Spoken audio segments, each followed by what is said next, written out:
I am thankful for the relationships that broke me because it forced me to take a deep look at myself. It forced me to take a look at the other relationships around me that are feeding me and fueling me into my next destination. And it also caused me to look at the relationships that didn't, but also it didn't because I was the problem, right? Because I was the one that did not want to acknowledge or want to be challenged in areas that called my identity into question.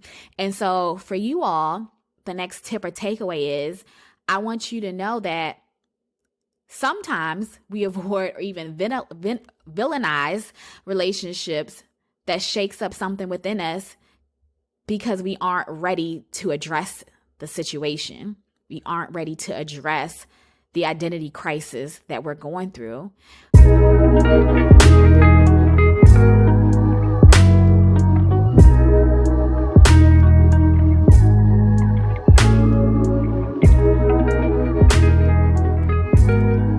Hello and welcome to the Oasis Space, where we disrupt your current chaos with curated peace. I am your host, Patrice Grimes, also known as the Peace Curator. And if this is your first time tuning in, I want to let you know that we are a community called Peace Pursuits. And so all of my Peace Pursuits out there knows that we believe the definition of peace is an acronym that I've coined to mean being able to pivot even as chaos ensues. So we know that things happen in life. It's inevitable that chaos and conflict will disrupt in our lives, but it's what we do with that conflict and chaos that really changes the trajectory of our lives and even generations to come. And so in this podcast, and really my overall purpose is to help you evolve confidently in your identity, provide guidance on how to have courageous and compassionate conversations, and really empower you to transform that conflict into peace. And so, as you'll see with this episode, along with other episodes where I bring in guests to share their personal insight as well, that's the basis of what we're doing here. I want to help you all think about the thought patterns, the themes, the historical antiqued ways of thinking that has not been currently serving you, and how we can transform that conflict so that you can show up as the best you. And so in this episode, like I said, it will be no other. I recognize that the Thanksgiving holiday is coming up. And so this is generally a time where people are thinking of what they're going to cook for Thanksgiving. If they're traveling, for some, it even becomes stressful because they're doing the majority, if not all of the cooking. And it takes away from the actual joy of the day, the actual purpose of the day, which is having a moment to sit around with those you love, enjoying a meal, laughing, and really just being in the moment to appreciate all that you have been through, overcome, etc. throughout that year. And so again, I realize that this time of the year breeds different results for different people. You may be excited because of the Black Friday holidays that comes the day after Thanksgiving. It's a number of different things that people associate with the Thanksgiving holiday. And I know for me personally, sometimes the holidays can breed sadness, right? For a lot of people, especially if you've lost someone. And so in this episode, I really wanted to be very thoughtful and intentional on how we can be thankful even when it sucks, right? Even when things aren't going our way, which again is the premise of the show, how we are able to pivot when this chaos and conflict disrupt in our lives.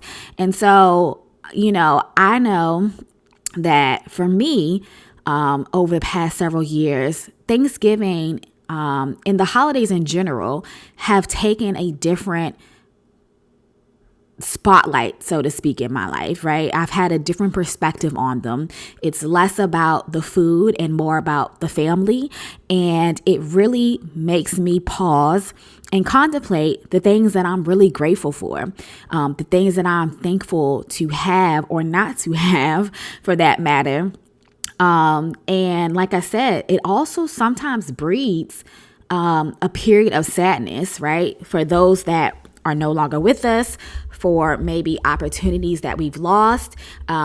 that time of reflection, I've recognized that people sometimes avoid because we don't really want to confront what is bringing us the pain, right? And sometimes it's necessary to really reflect on those things. And so again, for me, Thanksgiving is really a time for me to sit still, pause, and say, man, these are all the amazing things that occurred for me this year, and I'm grateful for it, right?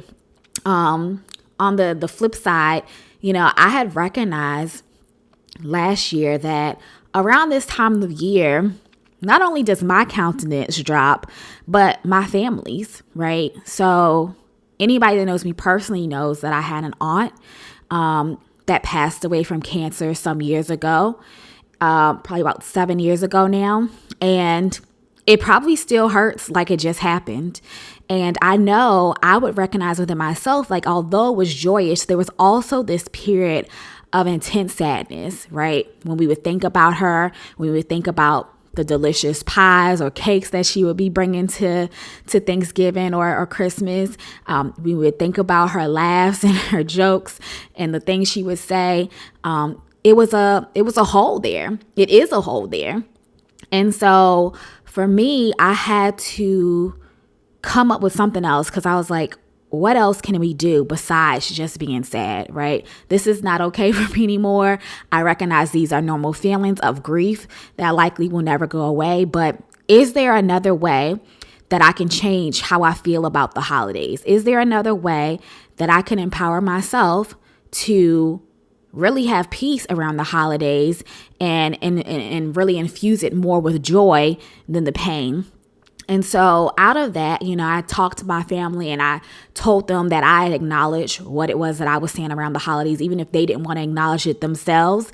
And I told them, guys, what do you all think about us doing something in honor of our aunt, or for them, their mom, right? Or for, if it's related to my mom, it's her sister, right? Whatever relationship they had with my aunt, what can we do to really change how we're feeling around the holiday season? And so for me, I recognize that when I'm going through something in particular, if I'm going through a valley, it has only helped me when I have acknowledged other people, or to really making a conscious decision to help someone else, to affirm someone else, what have you, right? Because it takes the focus off of me and allows me to focus on blessing someone else. And so with that thought in mind, I said, what do you all think of creating a foundation or something that allows us to give to other women or children in support of what she would have represented, what she would have done if she was still alive? My aunt was through and through. If she was still alive today, she would have been considered an essential worker. She was in the service industry. So she went from everything from serving babies to serving elderly. She was a waitress at one time. She was a nurse's aide at one time. She has done probably any job that you can think of within the service industry. And so, as we went through the pandemic, it made me think of that, if my aunt was alive, she would be essential, right? And so it made us want to help other people in those situations, and just be generous and be a giver on behalf of her, right? Because she just had such a heart for people. And so overall, we were able to help this year numerous of people, right? And it wasn't so specific to women or children in particular. We kind of was led by the Spirit as things came up, as social impacts came up throughout the world. I'm proud that we had been able to help so many people. So, for starters, we had helped Houston when they had the floods and the outages there. We were able to help that group. We were also able to help Louisiana and New York residents when the hurricane hit, and their lives was kind of uprooted. We also partnered with Central Union Mission organization, and we fed 100 families. So for meals coming up for Thanksgiving, we have already fed 100 families.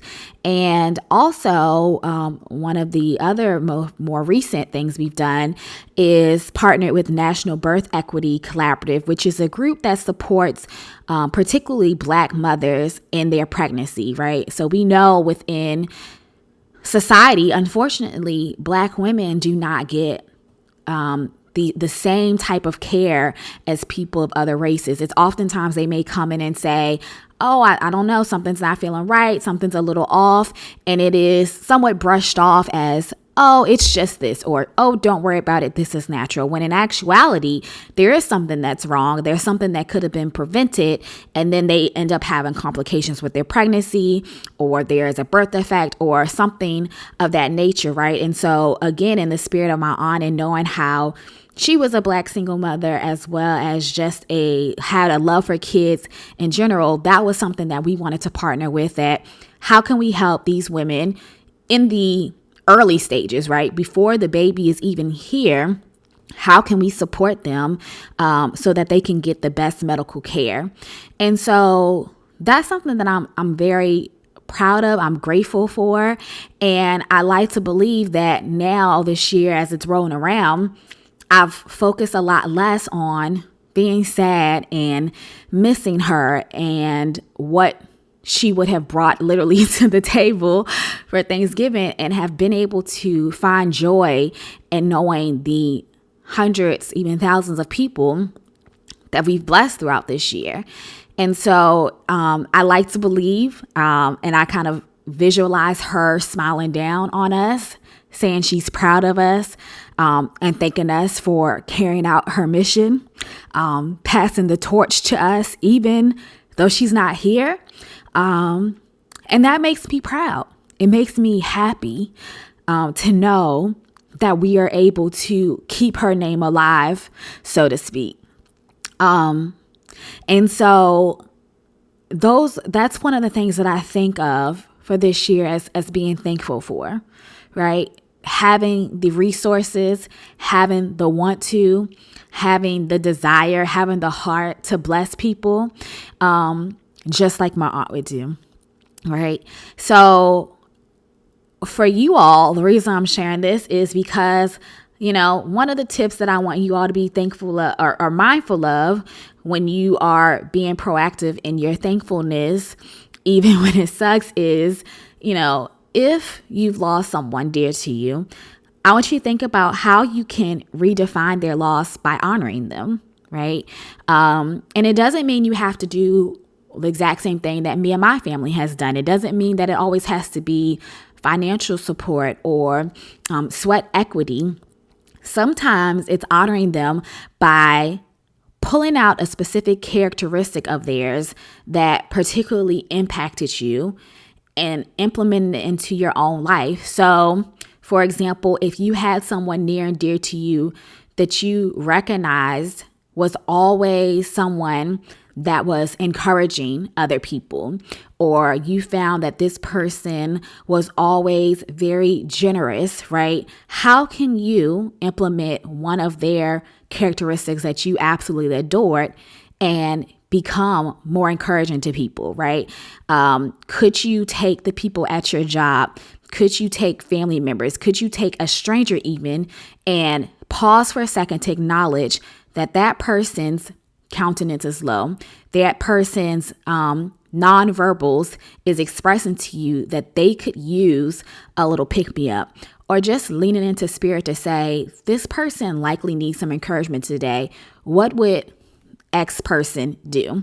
Right? How would this person encourage them? And that's another way that you can honor them. That's another way you can keep that person alive, even in their death. And so that's the first tip. Honoring someone, redefining their loss by honoring them in a very specific way. The other one that I realized that I am very thankful for this year is job opportunities that actually didn't work out. So I know you've heard me talk about this a couple of times on the episode, where I had gotten this job with this prestigious company right at the beginning of the pandemic, and the job was going to require me to actually relocate to Los Angeles. And initially I was scared, but I was like, this has to be divine, because I was not applying for positions out of my area. I had no intentions of moving, and I had a connection, someone that I had built a professional relationship with, that actually said, no, Patrice, I think this job is perfect for you. I know you wouldn't apply for it. So I gave them your name, etc. And it was the most seamless interview process that I've ever had in my entire career. And I knew it had to have been ordained. But again, it came with a relocation initially that I wasn't quite sure that I was prepared for. But I said, if this happened, it must be for a reason. Maybe my purpose is on the other side of LA. And no matter how much I'm going to miss family, like, I have to be obedient. I have to kind of break out of this shell and go for it. Right. But it didn't happen, actually, so even though I was scared, I had started to become excited of, the possibilities of living in another area, the possibilities of being close to a beach every day, the possibilities of just the unknown, right? But it didn't happen. And so I had to really wrestle with the idea of what I potentially lost, the opportunity that I never actually got, versus being happy because it was never my intentions to move anyways, right? And so that situation still left me with a what if, right? And, when you're unsettled in that way of what could have happened, what if now I have this opportunity where my job is 100% remote, and what if I'm just supposed to move somewhere else, right? The world is literally my oyster now. I can move to any city or state that I want. And so that presented some excitement of, okay, well, maybe it's not LA. It's just another area that I now have the opportunity to explore. And so that's what caused me to launch my Live Like a Local tour. And so I went to Charlotte, Atlanta, and Houston. I was gone for about 3 months. And I went to each city and state with the idea of living like a local, to live in these Airbnb homes, to see how cost of living would affect me, how, access to community support, like my tribe, access to the arts, all the things that, I had identified was important for me in a home. I went to those locations and really settled in as, could I be a resident of this area? If I don't have any family here, can I settle in? And so one of the things, though, that I was grateful for during that time is I had people in every single one of those cities and states that I could call on or, link up with. And it was great. I admit, I was exhausted. And I remember talking to someone else, like a colleague, saying how tired I was because I really had the opportunity to meet up with people every day, to sync up with them, to spend some time with them. They were so willing to show me things about their city or tell me how great their city was. It was really funny to see how these people became ambassadors. Like I said, oh, y'all need to get, city of Charlotte, city of Atlanta, Houston needs to put y'all on the payroll, okay? Because y'all are selling these cities, right? And I got to joke with them. But, in hindsight, looking back, I'm so grateful that I've even built those relationships with people that they wanted to prove to me how great their city could be so that I could move there, right? And again, I remember complaining a bit of saying like, man, I'm so tired because I've been meeting up with this person. I've been meeting up with this friend. I've been meeting up with this, HR associate. I've been meeting up with this other business sister, what have you. And I was so tired. But it was like, it's kind of a good problem to have, right? It's kind of a good problem that I have built these lasting relationships, whether I've talked to someone twice in this year or 200 times in the year. I'm grateful that I've had the ability to foster relationships that people feel they want to connect with me if I come to their city, or versus they come to mine, that we can go months and people still feel I've made an impact so much that they want to still connect with me. They want to show me how great their city is. They are taking time out of their day and schedule to literally write lists of things that I should visit, things that I should consider, pros and cons, right? They really wanted me to have an educated thought process, right? And so it really just made me appreciate those relationships despite me being tired and going out, right? Another thing is I went through the tour, and I don't know that I've actually officially announced this, but I did make the decision to stay in the DMV area. And some people are like, you're crazy. You went all these places just to stay where you are. And I'd actually beg to differ. I think the experience was so fulfilling. It was so needed for me and another piece of my growth that I'm grateful, right? And I'll be honest with you, when I was leaving, all of my family and friends weren't thrilled, right? They weren't thrilled at the idea of me doing this Live Like a Local tour. And rightfully so, right? When we are comfortable with something, we want to keep things the same. I think we also allow our own fears to overtake us, right? And so I understand why friends and families were not as elated as I was to go on this journey, because they had to really accept, like, if she goes on this tour, there's a really 50% chance that she's going to find somewhere else that she loves, and we're not going to have the access and exposure to her that we're used to having, right? And so it was difficult because it really made me question if I was doing the right thing, right? It made me question if this was the right season, if I was just doing something because I wanted to do it because I could, right? Now I have this job that's remote and I have this opportunity. It's like, am I doing this because it's really spirit led, or am I doing this because Patrice want to do it just because, right? And so I think it was such a fulfilling experience, like I said, and I encourage other people to do it if you have the opportunity, because it allowed me to go to these other cities, find things that I loved about the cities, but also made me appreciate home even the more, right? And it made me really take a look at the things that I love about the DMV area.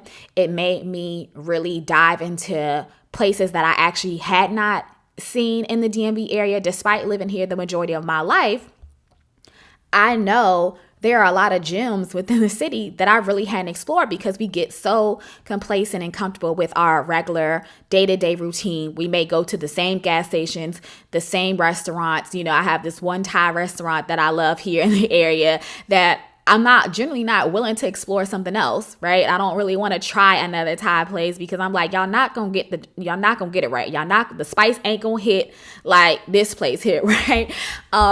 And so we kind of get used to the same routes that we may take to work, the same routes that we may take to friends' homes. We don't drive off the unbeaten path, right? And so it really made me recognize, like, okay, this is what I maybe thought I was looking for a city. Yeah, I like the excitement of exploring something new, but is this something that I may just implement into my life once a quarter versus actually moving here, right? When I came back from my Live Like a Local tour, I immediately was hit with something like within my car. I had some car troubles, and my friends showed up and showed out. My family showed up and showed out. You know, they were so quick to jump in and say, I mean, if you got to use my car for the day, it's fine. I remember my best friend saying, I have class, but hey, I can drop the car up to you. You can drop it back tonight. It's not a big deal. I had one of my friends actually look at my car and tell me, this is what's wrong. So when you go to the mechanic, they can't screw you over, right? And it really showed me that support that I would be leaving behind. Again, yeah, I have great relationships that I formed, but I can't say that they would all jump in or have the ability to jump in like my core support system here. And so it was one of those things that kind of just showed me how great this area is. And that's not to say some people should not expand their horizons, because sometimes part of the growth includes really pulling the plug on your core support system so you can lean on yourself more. But in this instance, for me, that wasn't the case, right?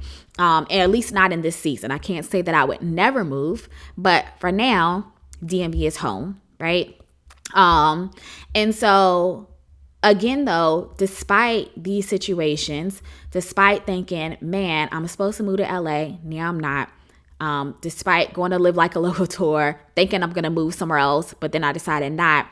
I really appreciated, again, it made me thankful for that job relocation not working out, because I would have never done this live like a local tour.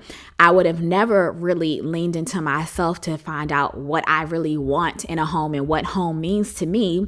And I encourage you all, if something like this has happened, if you've missed a job opportunity, or you feel like there is some opportunity that was lost, that you know, kind of that adage of missing what you never even had, take the time to lean into the why it didn't work the way you expected it to, right? Why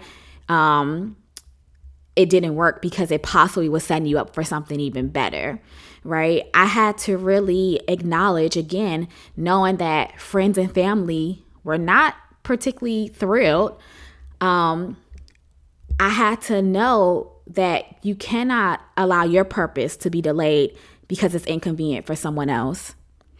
And so that was part of my journey. It was part of my purpose. And I just recognized throughout this process that I cannot allow my purpose to be confiscated or forfeited because it wasn't in line with someone else's purpose for my life, right? And so sometimes we have to do that. Sometimes we have to do the things that are scary. We have to do the things that are not always as convenient or comfortable for other people.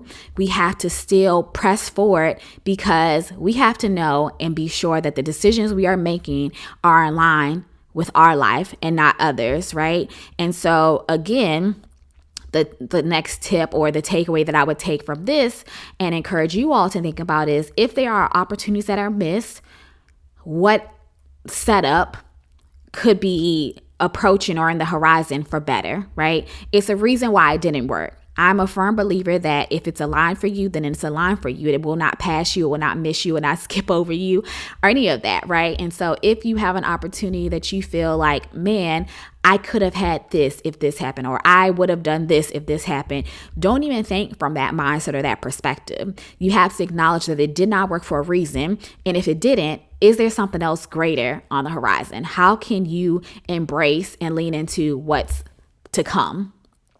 And also, again, if you are on one of those people that want to make a decision, want to leap out there and do something different that everyone isn't in support of, if it is still heavily weighing on your heart, if it is something that is still kind of tugging at you as something you need to do, do it.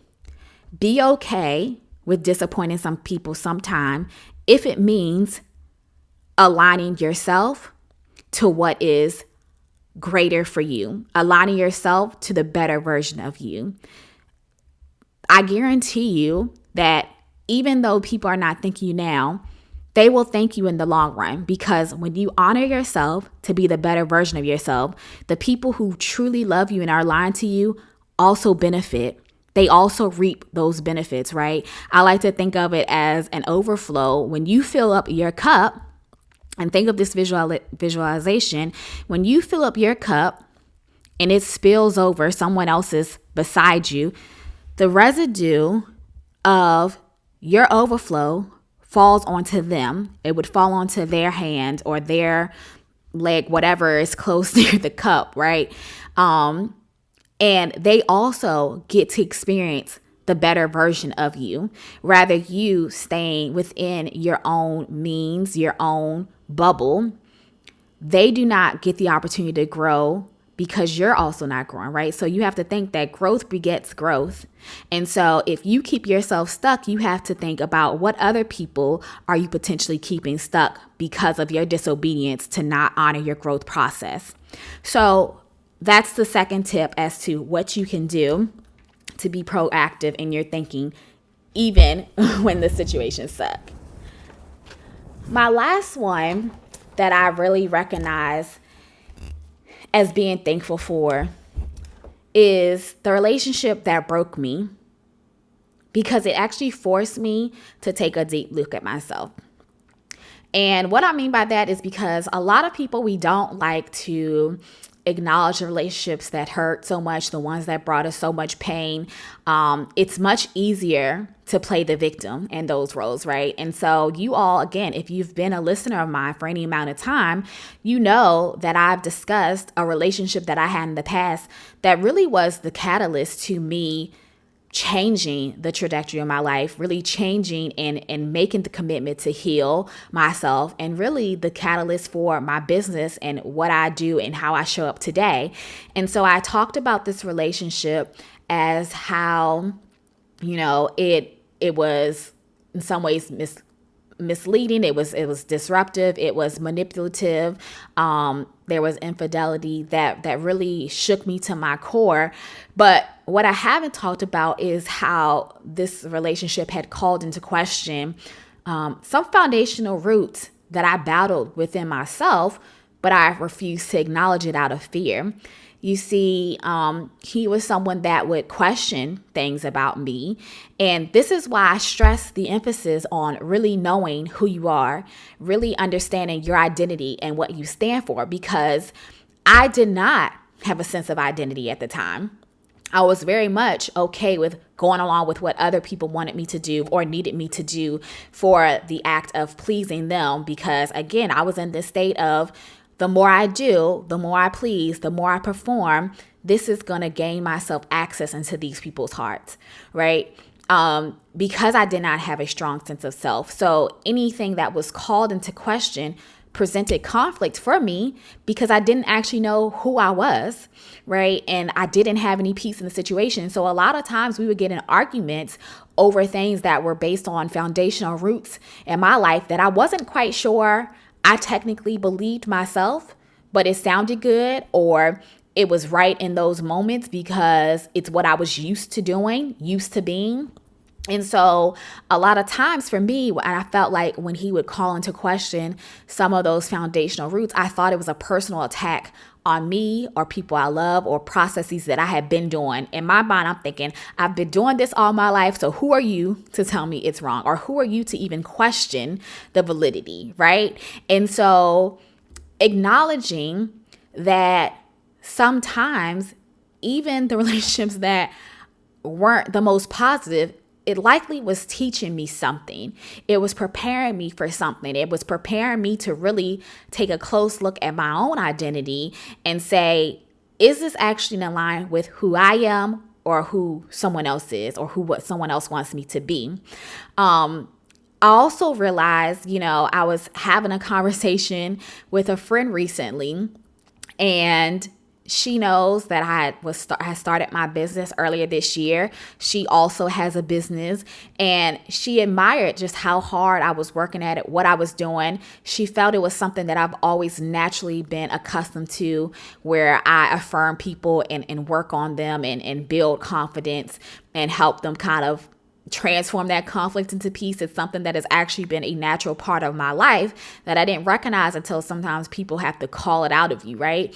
And so one of the things we had said at the beginning of the year, she said, I need an accountability partner for my business.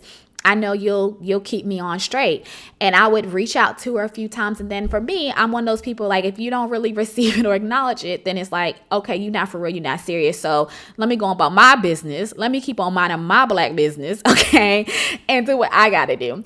And so I just didn't ask her anymore because I said, maybe she's not ready. I'm not one to force anyone. You got to be in a position ready to receive, ready to learn, ready to be held accountable if you want to change something. And I say, you know what? Maybe she's just not ready, and that's okay. And so we were having a conversation recently, and she said, Patrice, you are someone that I can actually count on. Like, I know you would hold me accountable. You would set these goals with me. You would give me assignments that won't allow me to back up, that won't allow me to make excuses for my business or myself. And that is why I shied away from you. It's so much easier for me to try to build relationships with other people where we are talking about mundane, insignificant things that I can just laugh off, that I can kind of sweep under the rug, that won't call me to actually hold myself or my business accountable, that won't actually stretch me to grow. And so I avoided you. I intentionally avoided you. I intentionally did not work to cultivate or nurture this relationship more because I was not ready to be held accountable. I was not ready to be stretched. I knew it was going to be some deep work that I would have to do, that you would see in me. And I didn't want to acknowledge that, right? And I appreciate her so much for saying it, though, because the first step I always say when you are going to actually obtain peace and transform that conflict to peace in any situation is the proclaim area. It's actually acknowledging, this is my problem. I know I'm a procrastinator, or I know that I actually don't want to be held accountable, because if I have to heal myself, I know that affects my business, but do I actually want to do the work, right? Do I actually want to do the work that is required for me to transform this part of my life that I say that I want transformation in? And so I appreciated her for saying that, because I mean, let's be real, y'all. As much as I can talk and speak life into everyone else, sometimes you get hit your own self, right? I try to keep it 100 with y'all, and I hope you know that by now. Like, I keep it a buck, right? I do not proclaim to be an expert in anything. It's not to say that chaos does not disrupt in my life and I just immediately spring into action. But I do believe that I have cultivated the ability to pivot out of those chaos a little more quicker, right? And so when I go through things too, sometimes there are times when you doubt yourself, you doubt your business, you doubt your abilities to really create impact within people. And so for me, it was really encouraging to hear someone affirm what I already know is inside of me, but sometimes you need the reminder, right? And it was encouraging for her to share with me how she had to acknowledge the reason why she was avoiding deepening our relationship, because she knew I was going to challenge her in a way that she was not yet ready to be challenged. And so I use those two examples because, again, I am thankful for the relationships that broke me, because it forced me to take a deep look at myself. It forced me to take a look at the other relationships around me that are feeding me and fueling me into my next destination. And it also caused me to look at the relationships that didn't, but also it didn't because I was the problem, right? Because I was the one that did not want to acknowledge or want to be challenged in areas that called my identity into question. And so for you all, the next tip or takeaway is, I want you to know that sometimes we avoid or even villainize relationships that shakes up something within us because we aren't ready to address the situation. We aren't ready to address the identity crisis that we're going through. And for you all, that's one tip that I want you to think about. Are there any relationships in your life that you have consciously chosen to avoid, or maybe subconsciously not even recognizing this is what you're doing?